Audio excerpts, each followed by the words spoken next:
Good evening, and let me start with an apology for starting late. I confess to be the cause because my bilateral meetings overshot, and as a result, I couldn't come in time. But I'm sorry, all in the cause of G20.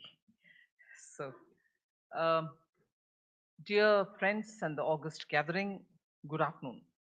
On behalf of the Indian presidency, I extend a warm welcome to all the distinguished guests and participants who are with us here today. To begin with, I wholeheartedly appreciate the OECD, GIFT, and also D20 Long Term Investors Club, the LTIC, for providing a strategic platform for all the stakeholders to deliberate on the approaches to augment private sector participation in infrastructure investment in our cities of tomorrow. And I'm happy to inform this August gathering that the city where we have gathered today, GIFT, is one such a city of tomorrow. GIFT International Financial Services Center, the IFSC, has been designated as a special international financial jurisdiction with trusted business regulations, competitive tax structure with focus on ease of doing business, for development and regulation of financial markets in GIFT, a unified regulator, the International Financial Services Center's authority has been set up with statutory backing by consolidating the domestic regulations. Presently, GIFT IFSC has more than 400 plus entities registered across various business segments, including banks, capital markets, insurance, fintech, and aircraft leasing, bullion exchange also, among others, and is rapidly growing with healthy and increasing participation of international and domestic financial institutions.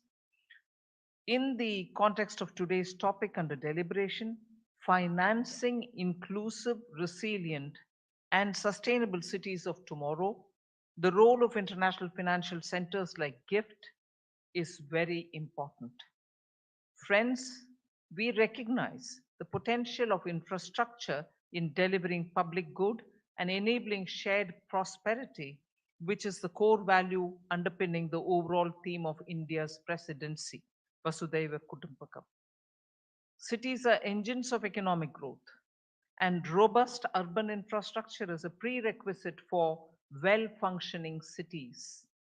The importance of urban infrastructure for economic growth, job creation, and productivity, and for improving societal well being is well established. Infrastructure also facilitates a steady inflow of private and foreign investments, thereby augmenting the capital base of the economy. Hence, it is imperative that we explore innovative ways to augment urban infrastructure by enhancing investments in this sector. Delivering quality urban infrastructure is one of the most pressing challenges for cities in rapidly urbanizing world. Cities are already home to half of the world's population and continue to expand. Today, 55% of world's population lives in urban areas, a proportion that is expected to increase to 68% by 2050. Massive investment in infrastructure will be needed to accommodate this growth. This becomes all the more significant given the need to adapt existing as well as new infrastructure to climate change and to meet the net zero targets. The cumulative climate investment need for cities in emerging markets to mitigate and adapt to climate change is estimated to be 29.4 trillion US dollars between 2018 and 2030. That is, we are left with hardly 7 years on that. The optimum mix of public and private funding and available financing mechanisms to meet such urban infrastructure needs may vary across places. For instance, In areas where private investment is not present or strong, effective public investment acts as a catalyst for private investment. However, the capacities of governments to finance quality infrastructure investments have become highly constrained due to multitude of global challenges. The situation has become even more challenging in the wake of transition to monetary policy tightening in key markets and fiscal policy challenges worldwide. Against this backdrop, innovative financing and funding mechanisms for cities could have significant potential to fill the increasing gaps. To complement the pool of funds available for infrastructure, in addition to public investment and finance provided by MDBs, we need alternate solutions to leverage private sector participation. In this context, innovative financing instruments such as blended finance, structured project finance, securitization, thematic bonds, biodiversity offerings, payments for ecosystem services, and local currency finance are some of the need, etc., need to be explored based on country specific circumstances. By embracing these innovative strategies, we can build and bridge the financing gap, foster sustainable development, and propel the growth of infrastructure in cities.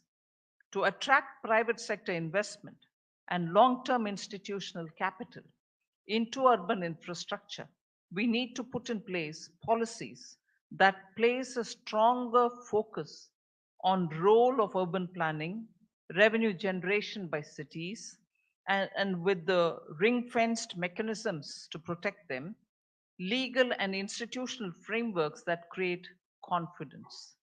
Such strategies to create an enabling environment for private sector participation will require a coordinated play between public sector, private sector, and the MDBs.